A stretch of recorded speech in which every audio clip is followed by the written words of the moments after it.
if humans can't see ultraviolet rays, I'm sure it's UV. If humans can't see ultraviolet rays and other rays, how did we create tools to measure these things? So there are two kinds of invisible light: infrared and ultraviolet. There's the rainbow spectrum, right? Red, Vibgyor, violet, indigo, green,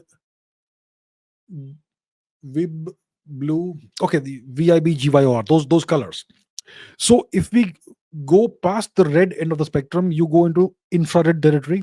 And if you go beyond the violet end of the spectrum, you go into ultraviolet territory.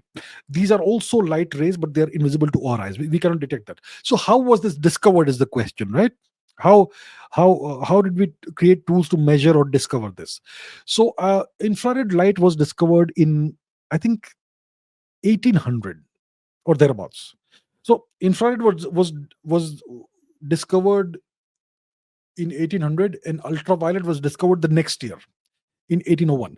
So the guy who discovered infrared light, his name was William Herschel, and he did a bunch of experiments that which involved sunlight. So what he did was he took a prism. You know what a prism is? It's this, the prism, right? It's made of glass.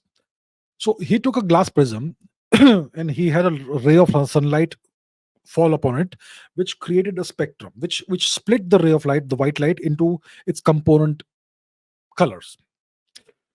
And this spectrum, then he projected it on a table. And over there, at every different color of light, he put thermometers there to measure the temperature of each color of light. Okay.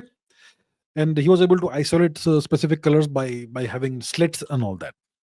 So he passes the sunlight through the glass prism. He has the spectrum projected on a nearby table.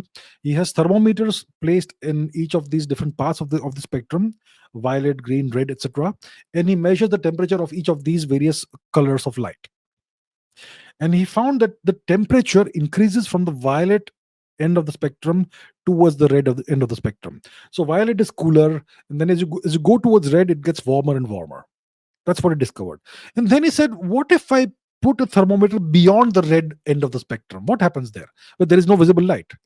And he found that it's even hotter than the red light, than the red end of the spectrum. So that's how we discovered infrared light. So the next year, there was another guy called Ritter, Johann Ritter, who said that if this happened, let's do it the other way around. Okay? So I think it was a German. So he did it the next year. So what he did was he did a series of experiments, not with thermometers, but with silver chloride.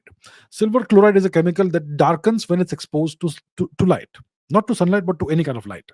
So what he did is that he also used a glass prism to split the spectrum of sunlight, and he placed silver chloride in different parts of the spectrum. And he noticed that it darkened more quickly towards the violet end of the spectrum. And then he took the silver chloride and he put it beyond the violet end of the spectrum. And then he saw that it it became even darker. Okay. So even though there is no visible light there, it became even darker. It was an even more intense reaction in the invisible part of the spectrum beyond violet. And that's how ultraviolet light was discovered.